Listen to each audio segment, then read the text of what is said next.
بسم الله الرحمن الرحيم.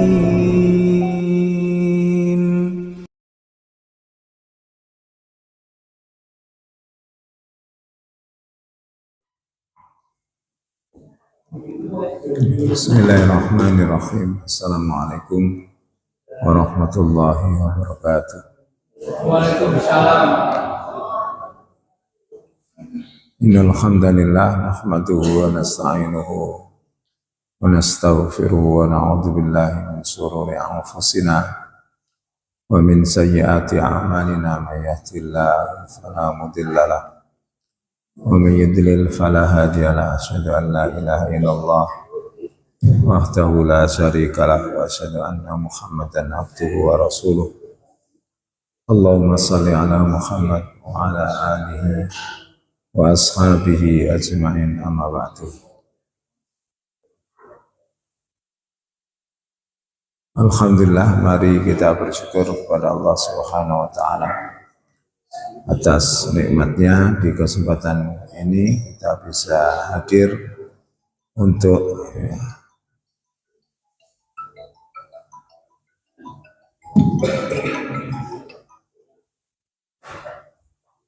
masih ngaji, mas, ngajar ngaji.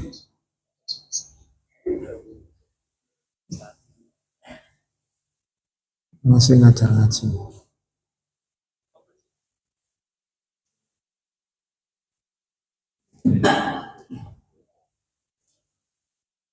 Sampai hadis nomor 601 bab jenazah. Salawat salam mudah-mudahan terlimpah kepada Nabi kita Muhammad sallallahu alaihi wasallam. Bismillahirrahmanirrahim.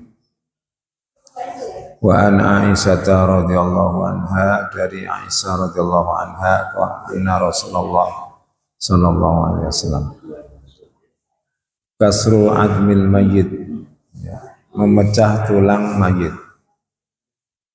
Ya, jadi kakasri hayyan, seperti memecahnya ketika dia hidup. Rawahu Abu Dawud bi isnadin ala syarti Muslim. Wa zada Ibnu Majah min hadis Ummu Salamata fil ismi, di dalam dosa. Ya. Hadis nomor 601 ini menjelaskan tentang dosanya orang yang memotong atau memecah atau mencincang orang-orang yang telah wafat. Jadi di dalam Al-Quran sendiri, dalam peperangan sekalipun, Allah Ta'ala berfirman, qatilul ladzina yuqatilunakum fi sabilillahi wa la ta'tadu. Perangilah orang-orang yang memerangi kalian di jalan Allah, jangan melampaui batas. Melampaui batas itu dijelaskan dalam tafsir Ibnu Katsir, itu adalah mencincang, memotong-motong, memutilasi. Ya. Itu dalam peperangan saja dilarang, apalagi dalam keadaan normal biasa. Maka tidak boleh mayat itu, sekalipun mayatnya orang kafir, diberlakukan seperti itu. Ya, kita hormati sebagai mayat manusia, sebagaimana keterangan yang lalu bahwa Nabi pun ketika ada jenazahnya orang Yahudi yang lewat, dia itu berdiri. Waktu itu para sahabat mengatakan, ya Rasulullah, dia itu orang kafir. Benar, dia itu kafir secara keyakinannya, tapi dia kan juga manusia seperti kita. Nah, jadi kemanusiaannya ini yang dijadikan ya pandangan bagi Nabi Muhammad untuk tidak melakukan yang demikian, termasuk tindakan mencincang, memotong jenazah. Ini tindakan yang biadab, tidak dibenarkan oleh syariat. Ya, jadi ini di dalam memperlakukan jenazah orang yang telah meninggal, manusia yang telah meninggal dunia. Jadi jangan kan begitu, Pak, memandikan saja disuruh dengan lembut, ya. Ketika menggosok, ketika dilarang kasar, karena hal itu akan menyakiti jenazah. Ya, nomor 602. Dan Ibnu Majah menambahkan dari hadis Ummu Salamah tentang dosanya. Ya. Jadi tentang dosanya ini ada catatan kaki 602 dikeluarkan oleh Ibnu Majah dengan sanad yang lemah. Ya. Kemudian hadis nomor 603. Wa an Sa'id bin Abi Waqqas, dan dari Sa'ad bin Abi Waqqas radhiyallahu an, qala, beliau mengatakan, ilkhaduli lahdan, galikanlah atau buatkanlah untukku liang lahat, wa ansibu ala labini nisban, dan hendaklah dirikanlah batu bata di atasku, kama suni abi Rasulillah sallallahu alaihi wasallam, sebagaimana yang telah dikerjakan untuk Nabi sallallahu alaihi wasallam. Jadi Sa'ad bin Abi Waqqas ini berpesan ketika beliau meninggal hendaklah dibikinkan lubang kubur, kemudian ada liang lahatnya. Jadi itu adalah liang di kubur yang lebih dalam untuk menaruh jenazah supaya tidak melumah, supaya tidak melumah. Jadi tetap menghadap ke arah kiblat. Ya. Kemudian dibuatkan batu bata ya, di atasnya supaya tidak langsung ke jenazah. Yang sekarang pakai, kalau kita pakai apa? Pakai kayu itu ya. Kenapa? Terisik ya. Ya. Kalau dulu pakai bambu, sekarang pakai apaan itu ya? Supaya tidak langsung ditimpakan kepada jenazah, dan itu dilakukan oleh Rasulullah, para sahabat ketika Rasulullah wafat ya. Waktu Rasulullah wafat itu Fatimah Az-Zahra mengatakan, apakah kamu mampu mentolong, kamu tega untuk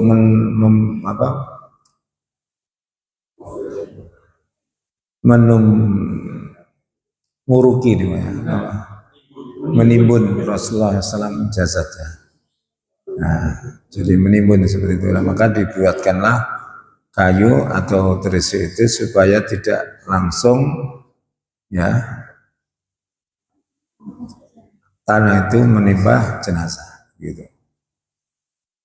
Ya. Kemudian walil Baihaqi an Jabir radhiyallahu anhu wa zada wa rufi'a qabru 'alal ardi, dan kuburnya ditinggikan di atas tanah qadra sibrin, seukuran 1 jengkal.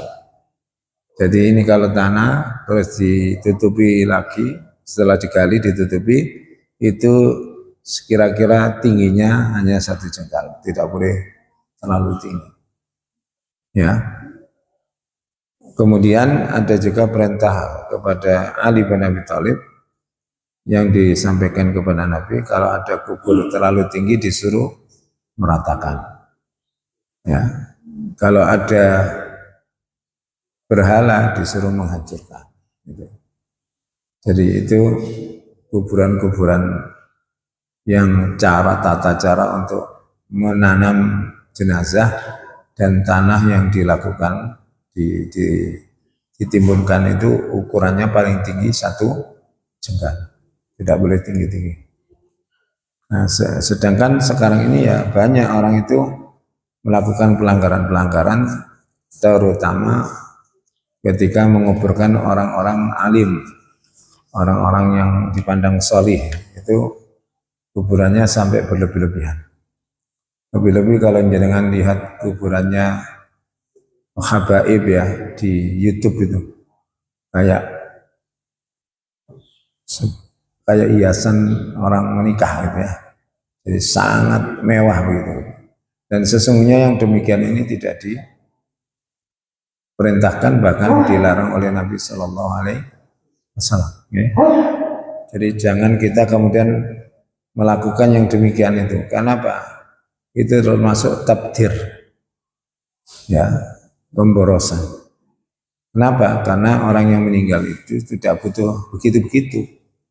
Yang dibutuhkan oleh mereka adalah doa-doa yang tulus yang kita panjatkan untuk mereka, permohonan ampun untuk mereka, kemudian wasiat-wasiat yang kita lakukan atau disampaikan bisa dilaksanakan bagi yang hidup. Kalau itu wasiat baik, maka itu akan berguna, berfaedah bagi si mayit. Kan begitu ya. Jadi bukan tampak luarnya, ya, sing dihias kan di atasnya, padahal orangnya sama berada di dalam tanah, kan begitu. Sampai dihiasi lampu-lampu yang gemerlap, kemudian bunga-bunga yang sangat banyak. Itu tidaklah demikian cara memuliakan kubur menurut riwayat-riwayat hadis Nabi Shallallahu Alaihi Wasallam. Ya biasa saja ya. Wali muslimin anhu, dan dari muslim, dan bagi Imam Muslim darinya, yaitu dari Sa'ad bin Abi Waqqas, nah telah melarang Rasulullah SAW, Rasulullah melarang ayu jassoso, bahwa dikapur, ya, dikapur, dicat, al-qabru, kubur, wa ayyub ada alaihi, dan diduduki di atasnya, wa ayyubna alaihi, dan dirikan bangunan di atasnya. Jadi ada larangan dilakukan atas kubur kaum muslimin. Yang pertama, memperindah dengan mengecat, mengapur dan sebagainya, ngijing barang. Apalagi kuburan itu kebanyakan bukan tanah pribadi, tapi tanah wakaf kaum muslimin. Gitu. Nah, masa tanah wakaf itu dimiliki ya? Ya, ini kan kesalahan.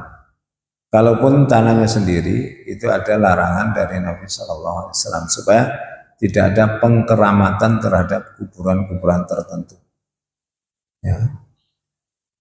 Dan itu ternyata betul, ketika kuburan itu dibuat bangunan macam-macam, orang itu mengkeramatkan kubur, sehingga merasa kalau di situ mendapatkan berkah dan lain sebagainya. Wa ayyuk ada alaihi, dan diduduki di atasnya. Tak boleh jenengan duduk-duduk di atas kuburan orang, apalagi yang ada kijingannya, tidak boleh. Ketika takziah mengantar jenazah ke kubur, tidak boleh kita duduk di situ. Bahkan Nabi mengatakan, sungguh andai kata orang itu duduk di atas bara api, itu lebih baik daripada dia duduk di atas kubur. Okay? Maka ini bapak-bapak harus menghindari, karena jenengan yang sering mengantarkan jenazah ke kubur, dihindari. Tapi bagaimana ya, sedapat mungkin, karena kubur di tempat kita ini tidak diatur mana jalan mana kubur, jauh campur aduk nih. Beda dengan kubur pahlawan. Kalau kuburan pahlawan memang teratur.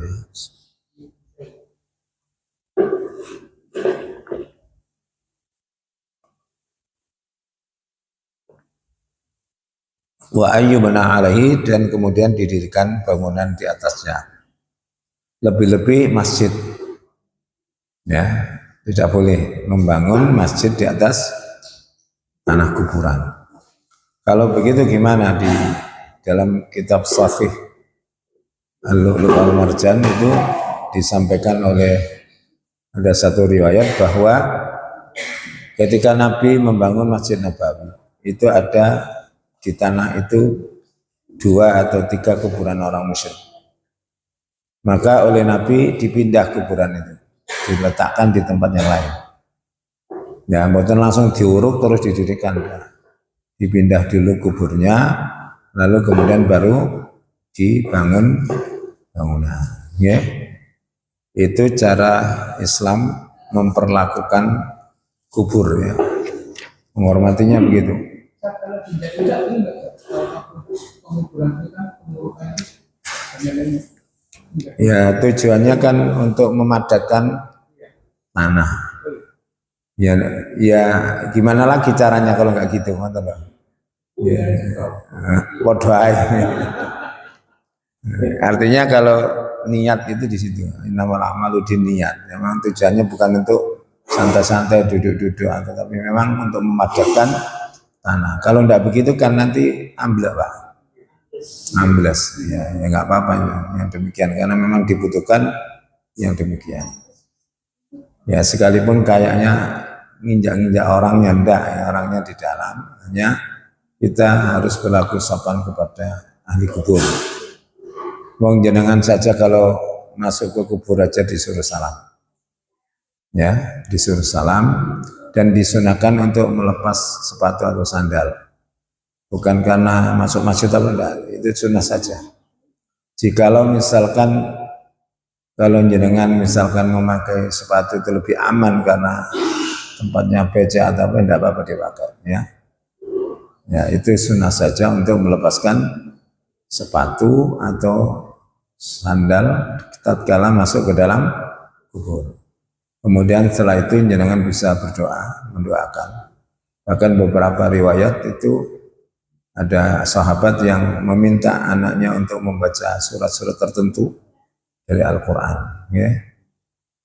Ada yang mengatakan, tetaplah kamu tinggal di kuburanku, saya lupa salat siapa, kepada anaknya, sampai seperti orang mau nyembelih kambing sampai selesai.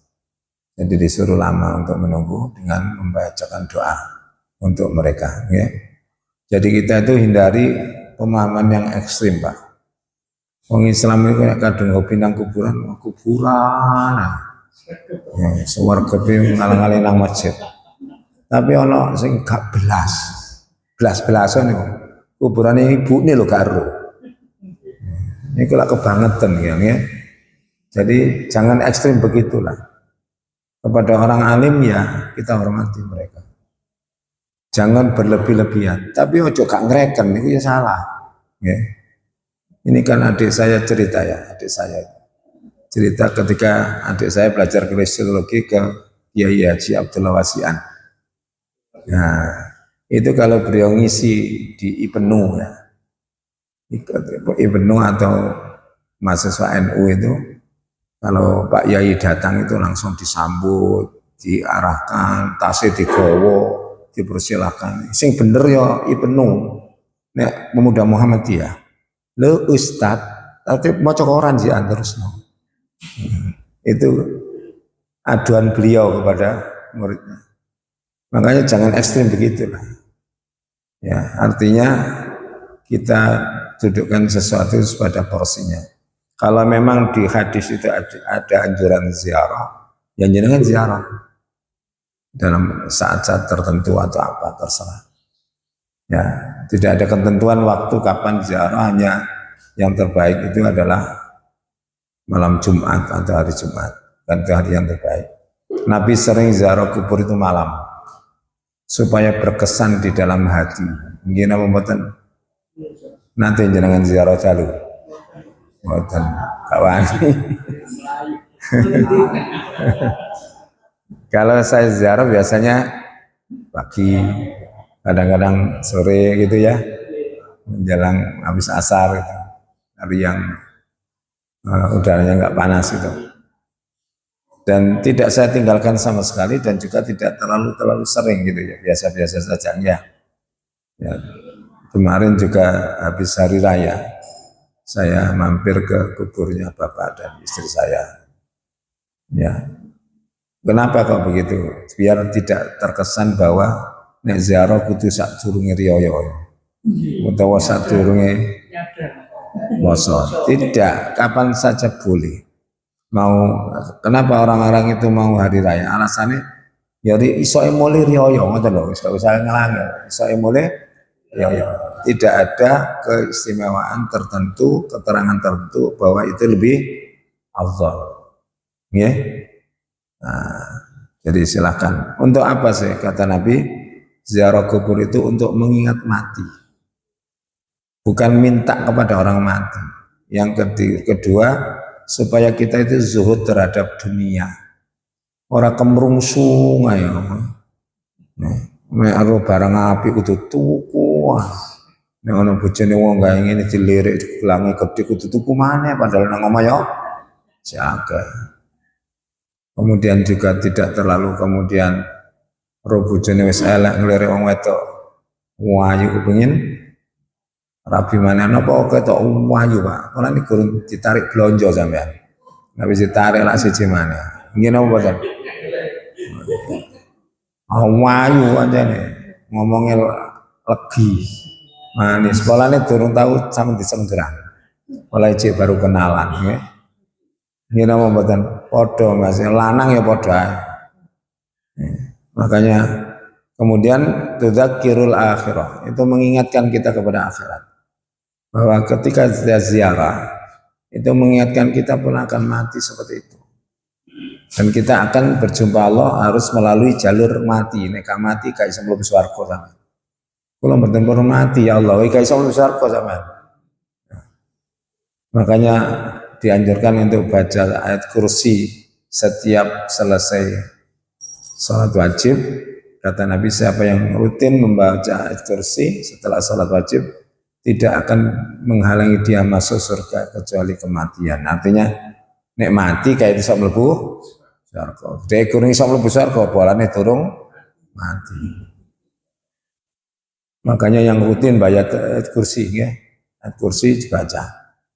Tadi setelah istighfar, Allahumma antas salam, la ilaha illallah wa la syarikalah, bisa baca ayat kursi.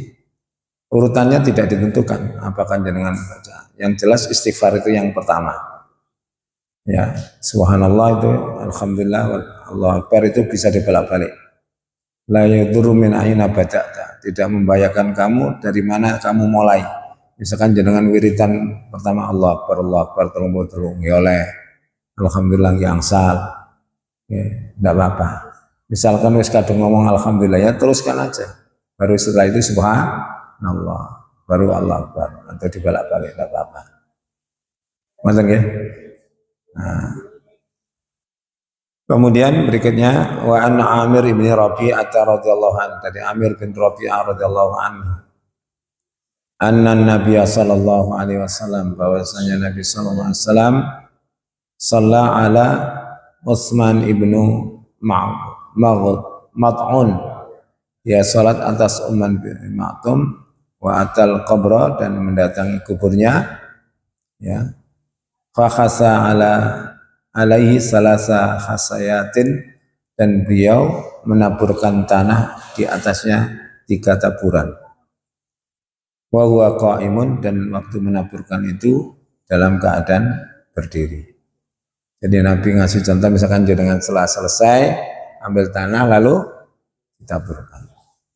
Ada juga keterangan ya waktu menaburkan, dari inilah kamu diciptakan dan dikembalikan lagi ke tanah, dan kamu akan keluar dari tanah juga di saat hari kiamat. Jadi itu nasihat yang paling mandi niku, nasihat berupa mengingat mati. Wong diablek ya napa ditakoni kon wani mati ya. Jawabannya ojo saiki. Urung siap apa. Bapak-bapak, ibu-ibu siap mati ya? Sehingga dicupuk meni ngoten siapa? Siap. Yang dicupuk nggih. Tapi cara ngoten istilahnya kebanyakan orang kalau ditarik mati, wah, siapa saiki? Rata-rata menolak. Kenapa? Karena merasa sangune tasih kurang. Tapi gak gelem usaha. Ya, jadi kalau kita percaya tentang azab kubur, nikmat kubur, ya tentu kita upayakan amalan-amalan yang membawa kepada nikmatnya dan menjauhi larangan azabnya. Sing repot niku, nah kalau sing sedih niku, wis seru mati ku ya ana pitakon kubur, wong ya ditalkin wa'mudin. Ya. Kemudian ada azab kubur, ada nikmat kubur. Tapi uripe gak tahu siap-siap belas. Sembahyang yoga, poso yoga, sembarang kali yoga. Tapi nek mati jauh disangoni to. Wis aku nek mati beleno sapi atau beleno wedhus.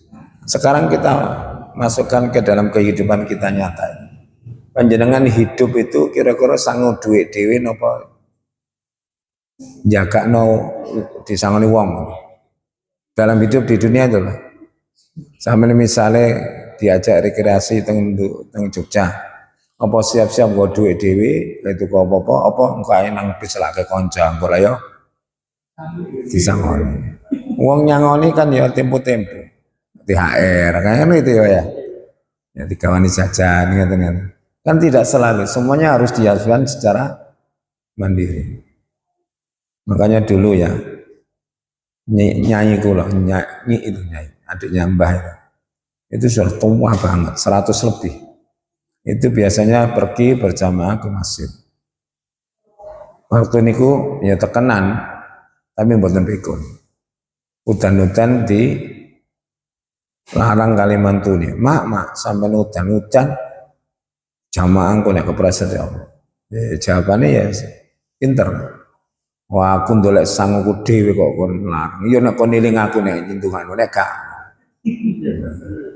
Ya benar, dan beliau betul-betul meninggal dalam keadaan insya Allah bagus.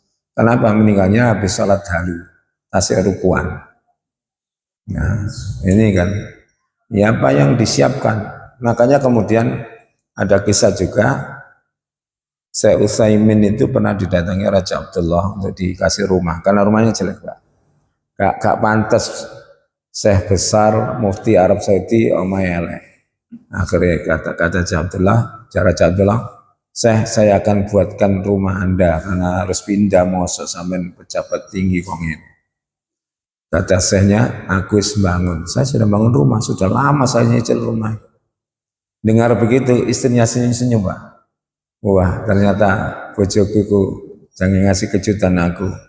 Bangun omah wapi. Terus ditanya, di mana rumahnya? Ternyata alamat yang ditunjuk adalah kuburan. Kuburan. Lu itu kan kuburan. Iya memang saya siapkan bangun rumah di situ. Kan saya sebentar lagi pindah. Makanya harus saya selesaikan sebaik-baik. Bojone kaget. Oh alah nyiapno omah nang kuburan. Berarti duwi ini ku digawe sangu mati.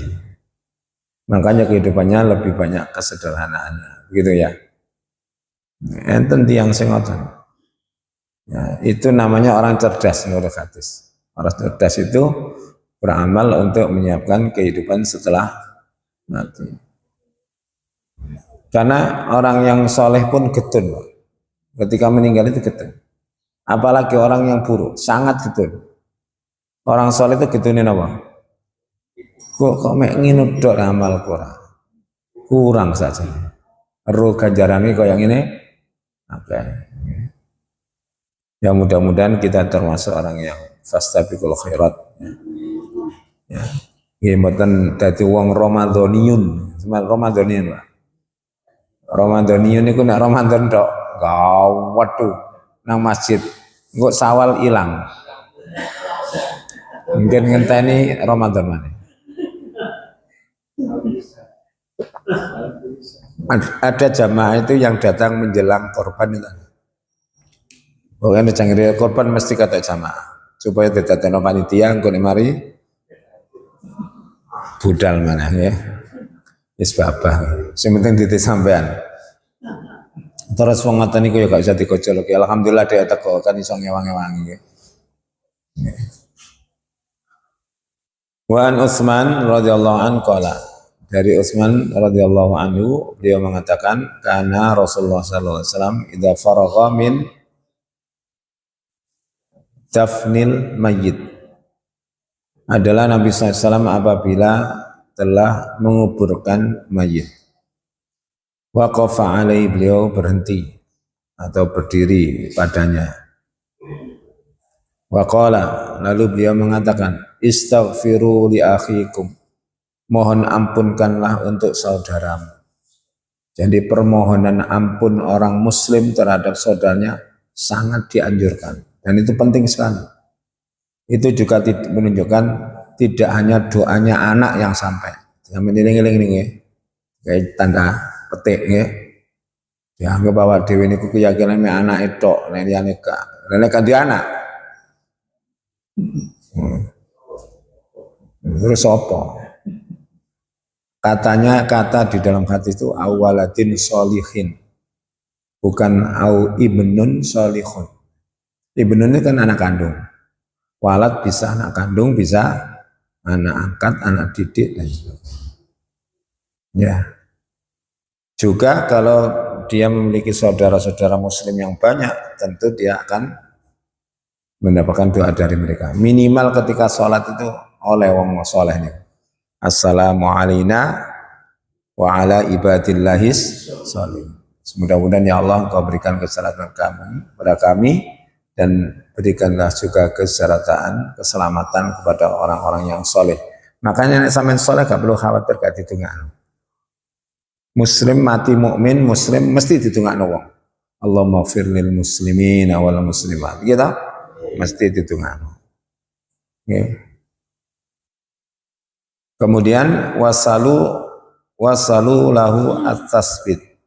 Mintakanlah kepada Allah Ta'ala supaya dia memiliki ketetapan hati. Yaitu ketika dia ditanya oleh malaikat dia bisa menjawab. Biasanya nek kuburan kula rungaken ojo sira ngejer lan iso ndredeg. Ya apa gak ngejer wong gak disangu. Nek duwe sangu ya gak ngejer. Jadi Wak Mudin itu orang yang paling pandai dan paling sakti. Profesor niku lak mulangi wong urip, Wak Mudin mulangi wong mati ya. Wong mati ya diulangi ya. Kan begitu.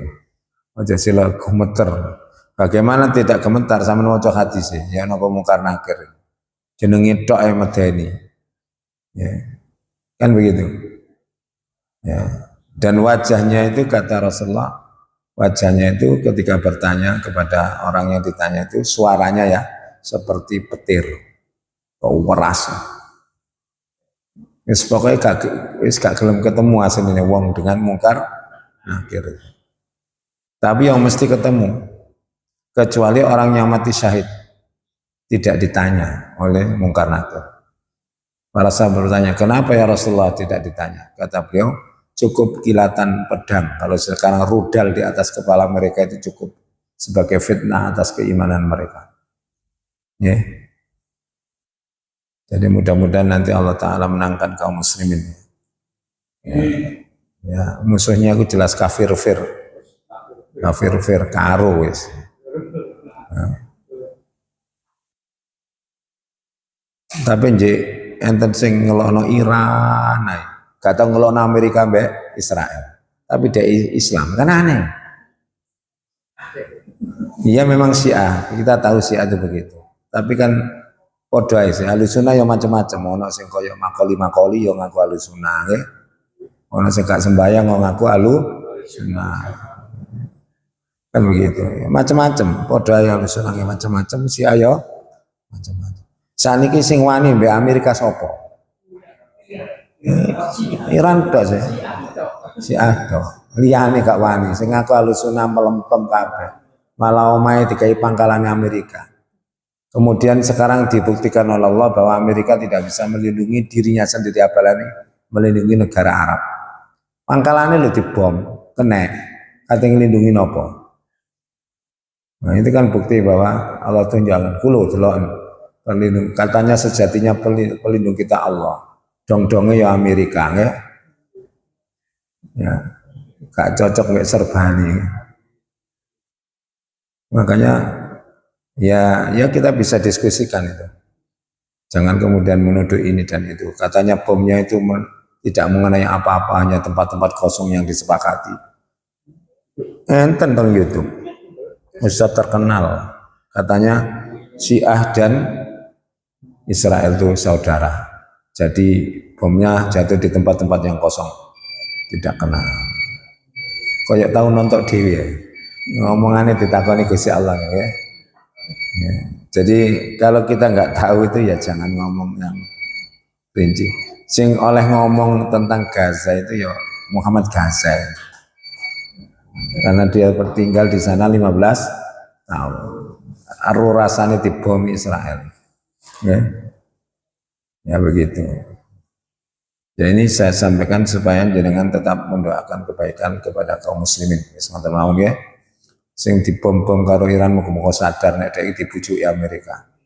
Wong wingi Donald Trump ngomong MBS itu mencium pantat saya. Lah ngoten nggih. Semar apa? Pidatone. Mari dinyak ngambung pantate yang bidek kayak gak wani komentar. Itu penghinaan betul itu. Ya. Mosok gak sadar tentang Al-Qur'an.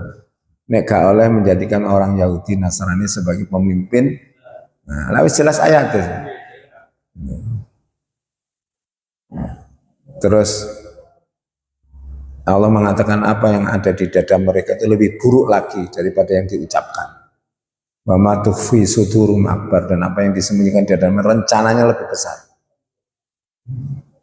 Wis diperingatno Al-Qur'an ngono ya cek wancet. Ora cocok nek nerangno tauhid terus daki-daki ternyata dalam prakteknya ya nyingkuri Al-Qur'an. Mudah-mudahan kita tidak termasuk itu, ya. Mungkin muga-muga sing cek ngoten terutama penguasa itu sadar bahwa mereka tanggung jawabnya sangat besar dari Allah Subhanahu wa taala. Sing paling lencu niku wong sing berkuasa menit dina kiamat. Lencu wis. Ya. Tapi nek dhek adil, apik, ya mlebu swarga pertama. Imamun adilun, ya. Kemudian fa innahu al-an is'al. Karena sesungguhnya sekarang dia sedang ditanya. Kita imani ada pertanyaan mungkar dan nakir. Kita imani. Sekalipun jenengan tidak pernah tahu dan tidak pernah mendengar. Tapi tetap kita imani karena ini penjelasan Nabi SAW dan ada penjelasan dari beliau. Andai manusia dan jin itu mendengar siksa kubur, ya pasti mereka akan jatuh pingsan. Maka nenek enten video siksa kubur mesti palsu, ya. Mau video siksa kubur, nek di video kena itu tutup goib, ya. Gitu Pak, begitu. Makanya kemudian ya nopo lah nyoteng ya. Tapi ada juga orang yang penasaran ngasih kamera juga tidak bisa menangkap secara jelas. Juga ada orang yang masuk ke kubur untuk membuktikan siksa. Ya, tapi gitu video dia yang jupurin jerit. Allah alam bener apa settingan apa konten saya juga repot sama saat ini gini. Ya, ngonten kok dengan. Saat ini gini kalau uang nemen dapat surat cerai dari suaminya lah, kayak konten joget-joget. Biar itu dipegat itu izin. Saat ini kenapa? Kayak konten, gitu. Ya. Jadi ada yang kontennya sampai membahayakan dirinya sendiri, misalkan tidur di bawah rel kereta api di atas sepur yang lewat, nyenter, turu, gara-gara apa? Konten, kepingin, uang konten itu dikaingin ya, jaga terus kebablasan. Ngoten ya, saged diterami ya. Terus pertanyaannya itu tidak banyak. Jenengan itu 2 menit hafal. Tapi masalahnya kok gak bisa hafal, kenapa? Karena pindah alam dan yang bisa menjawab itu bukan otak pengetahuan tapi keimanan. Wis gampangane ngeten lho, gampangane. Teng donya lho. Jenengan tangi turu gak anak-anak turu dicekel wong tek wong papat dilebokno sak. Mari ngono digawa montor kamplengi, mari ditakoni jenengmu sapa? Jenenge ae lali. Tolak. Jenengan itu kalau teman saya yang jadi tentara itu Pak, waktu pendidikan cerita, nek pun gawe topi baja itu Pak. Niku salah titik lak dikaplok tong. Pokoknya kita kewablok. Ini kita ditakoni jenenge iso lali. Saking mentalnya, saking donnya dan saking payah. Dokter iso dadi goblok teng mriku. Ditakoni jenenge karo. Alamat rumahnya mana? Tolak. Itu katanya helm yang bikin orang bodoh. Karena memang mentalnya didonkan, fisiknya didonkan. Itu saja nggak bisa jawab. Ditakoni jenenge dhewe lho guys, jawab. Apalagi ini pindah alam dan sendirian, yang menemani dianya aman. Masya Allah, mengerikan sekali. Saya kira cukup ini kajian kita di kesempatan ini, mudah-mudahan bermanfaat. Mari ditutup dengan kafarah majelis. Subhanakallahumma wa bihamdika asyhadu an la ilaha illa anta astaghfiruka wa atubu ilaik. Assalamualaikum warahmatullahi wabarakatuh.